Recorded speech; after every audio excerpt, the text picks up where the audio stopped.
This person responds, "Hey, Kason. First off, I'd like to say that I did not expect enjoyment out of Peaceful Parenting University. I was expecting to be faced with some of my worst mistakes as a parent, and so far it did deliver. I'm the kind of person who prefers to be faced with the hard truths, even if it hurts. It feels like Peaceful Parenting University is a place where these kinds of people can congregate.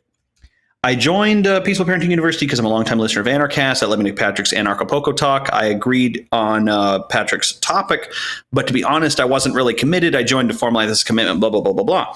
But then he goes on to say, let me find the part that was most interesting. Oh, here we go. "I'm sorry to bring politics in here, but since I'm talking to you, I don't think I'm going to upset nobody." English is not his first language, so this is kind of translated back and forth. "Since I became ANCAP, I always wanted to contribute to the movement." I hate this expression. This is him. "Be an activist." I also hate this expression, but I wasn't sure how to do it. The answer was always there. I can be an activist by raising children in the most ANCAP way and putting myself and my ideas to the test. Yes! Yes! Yes!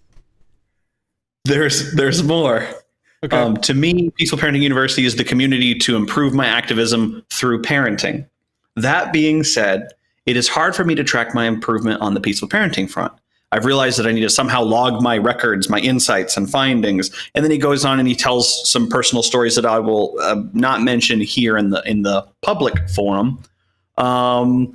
But because of kind of his thoughts, he decided to create an app to track the things that he does wrong and does right based on kind of the mirror that's being created while watching Peaceful Parenting University content, which I thought was really cool. Interesting. Yeah, so he's basically he basically made himself a diary to keep a log to try to correct what he would perceive as something that's wrong. And then he talks a bit about some other stuff. I'm seeing if there's anything else that I wanted to bring up here. Well, there's that record yourself lesson that I like since I've started doing that. I've found it really, really helpful. I won't give away the sauce here too much, but one of the No, go ahead. We're in the live stream. Bring it on. Oh, yeah, okay. One of the ideas, one of the tools for the toolbox that I was telling people. Thanks, Windows. There's the FBI again.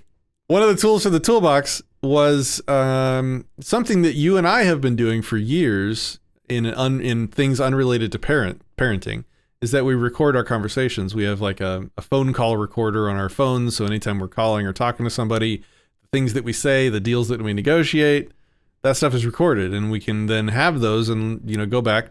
There you go. Oh, it's translating in real time. This is the Google tool. So it records audio and transcribes the words that you say in real time. Searchable later. Really cool stuff. So we record phone calls. If we're in a meeting, we hit our record on our phone and we just record the things that are said. If we're in a conflict situation, one of the first things we do is hit record. This gives us really important data that can be used later to resolve conflicts, to resolve disputes, to prove what actually happened, to prove what actually didn't happen, all this kinds of stuff.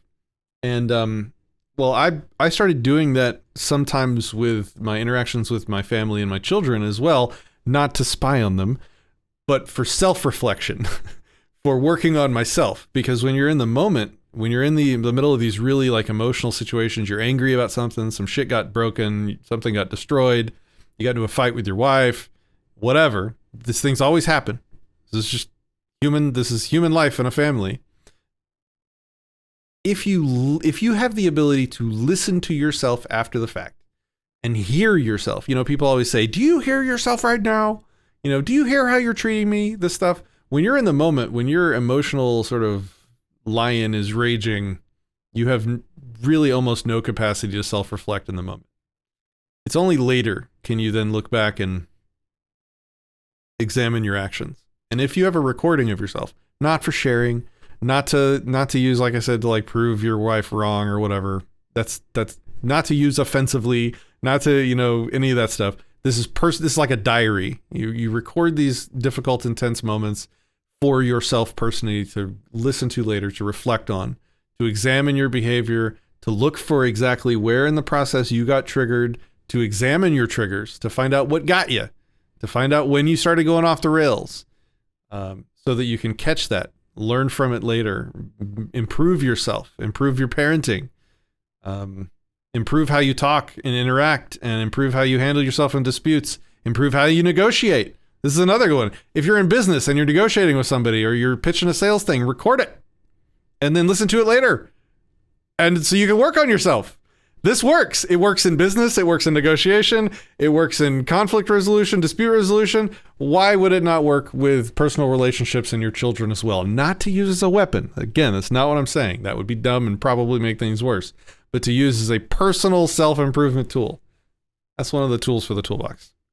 In my business, I sometimes help people get comfortable speaking either on camera or in front of a room of people, like serious introverts who like they have a message that they want to get out, but they can't. And one of the things I mentioned to them is like, you can practice 100 times, or you could record it like twice and watch it in between. And you're going to get so much more feedback out of that, because practicing gives you like, these are the motions I'm going to do. But recording and playing it back like takes you out of your experience and puts you in like the audience's seat, so you can see like, oh, this is what I'm doing that's actually very disruptive to the aim that I'm trying to do.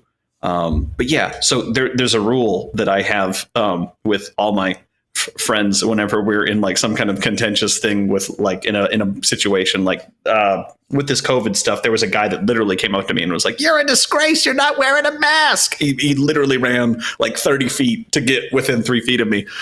And the rule that I have with my friends or my camera crew whenever I'm working with them, always be recording. Like, so whenever something goes down, you don't have to like give it to the guy right then. You don't have to. A frontal cortex was saying, have a lion rage, record all the lion rages in your life, playback later, lions feel stupid. He's absolutely right.